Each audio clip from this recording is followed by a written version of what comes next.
Baskani 30 panchayat चौमाइनो किदिंगे BJP बदलनि बखाक्तै चंजा कैंडिडेट नॉमिनेशन रानै बागै काशा कत लाहार हिमबतो खजाका आगतरा रविन्द्र भवन बस्कनि सिमी और लाहार हिमबतो गतै नॉमिनेशन रथानिवो मानजाका हासिनी मंत्री अकरा डॉक्टर मानिक शाह कुबै बीजेपी नि कुबुन नामाय सुनाय आदंर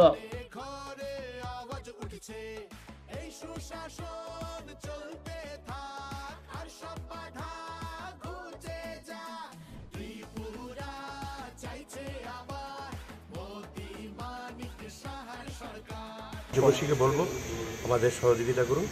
প্রধানমন্ত্রী মোদীজির, রাজ্যের মুখ্যমন্ত্রী মানিক শাহজির যে চিন্তাধারা গ্রামের উন্নয়নের, সেই গ্রামের উন্নয়ন আমরা করব, গ্রামের মানুষের জন্য আমরা কাজ করব।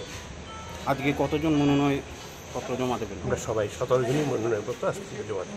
জয় নিয়ে সম্পূর্ণ আশাবাদী। বিগত 5 বছর ভারতীয় জনতা পার্টির নেতৃত্বে নরেন্দ্র মোদীজির যে চিন্তাধারা গ্রামীণ এলাকার উন্নয়নের জন্য আমরা কাজ করেছি। সারা বছর আমরা মানুষের পাশে ছিলাম, গ্রামের মানুষের উন্নয়নের জন্য কাজ করেছি। সেই সুবাদে আমরা সম্পূর্ণ আশাবাদী গ্রামের এলাকার মানুষ ভারতীয় জনতা পার্টির পক্ষে রায় দেবে। কোন কোন বিষয়গুলো মানুষের কাছে নিয়ে যাবেন এই নির্বাচনে? প্রধানমন্ত্রী নরেন্দ্র মোদীজির যে স্বপ্ন, গরিব কল্যাণের যে প্রকল্পগুলো নরেন্দ্র মোদীজি চালু করেছে সারা দেশবাসীর জন্য, সেই প্রকল্পগুলো নিয়ে আমরা মানুষের জন্য কাজ করব। যেরকম আমাদের আবাস যোজনার ঘর রয়েছে, গ্রামীণ এলাকার পানীয় জলের সমস্যা রয়েছে, রাস্তাঘাটের উন্নয়ন, সেইগুলোর উপরেই আমরা কাজ করছি এবং মানুষ আমাদের উপর আস্থা এবং ভরসা রাখছে। আশাবাদী আমাদের সরকার, আমাদের কার্যকর্তারা, আমাদের দল, আমাদের প্রত্যেক স্তরের কার্যকর্তা মানুষের পাশে।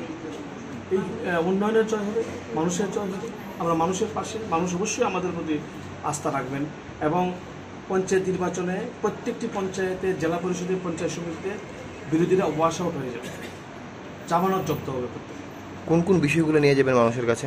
উন্নয়ন, মানুষের অন্ন, বস্ত্র, শিক্ষা, স্বাস্থ্য, বিদ্যুৎ, পানীয় জল, এই যে মৌলিক চাহিদাগুলি, প্রত্যেকটি মৌলিক চাহিদা আমাদের ভারতীয় জনতা পার্টি নরেন্দ্র মোদীর নেতৃত্বাধীন মানিক শাহ নেতৃত্বাধীন সরকার মানুষের চাহিদা পূরণে অঙ্গীকারবদ্ধ এবং আমরা করছি।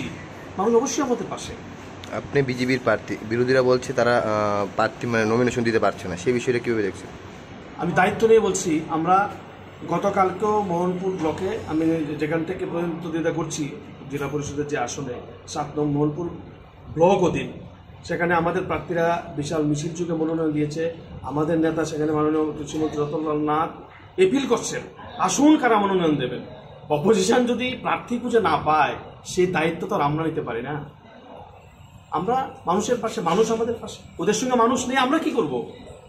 মানুষ 25 বছর লুট করেছে, মূল্যবোধ অবক্ষয় করেছেন প্রতিদিন, মানুষ খেতে পায়নি, সন্তান বিক্রি করেছে, পঞ্চায়েতের টাকা মেলার মাঠ পার্টি ফান্ডে চলে গেছে, বিডিও বিমল চক্রবর্তী গ্রেপ্তার হয়েছে। এগুলি তো মানুষ ভুলে যায়নি। মানুষ থাকবে কেন ওদের সঙ্গে? আমরা 100% মানুষের প্রত্যাশা পূরণ করছি। মানুষ গড় পাচ্ছে প্রধানমন্ত্রী আবাস যোজনার, বিনামূল্যে রেশন পাচ্ছে, মানুষ ভাতা পাচ্ছে, মানুষ জলের গ্যারান্টি পাচ্ছে। মানুষ ওদের সঙ্গে যাবে কেন? ওদের পাশে থাকবে কেন? মানুষ আমাদের পাশে। জয় আমাদের নিশ্চিত। অপোজিশনের যাই বলুক না কেন, এসব পাগলের চোখ পড়ো, আমরা জিতবো। আমরা মানুষের পাশে।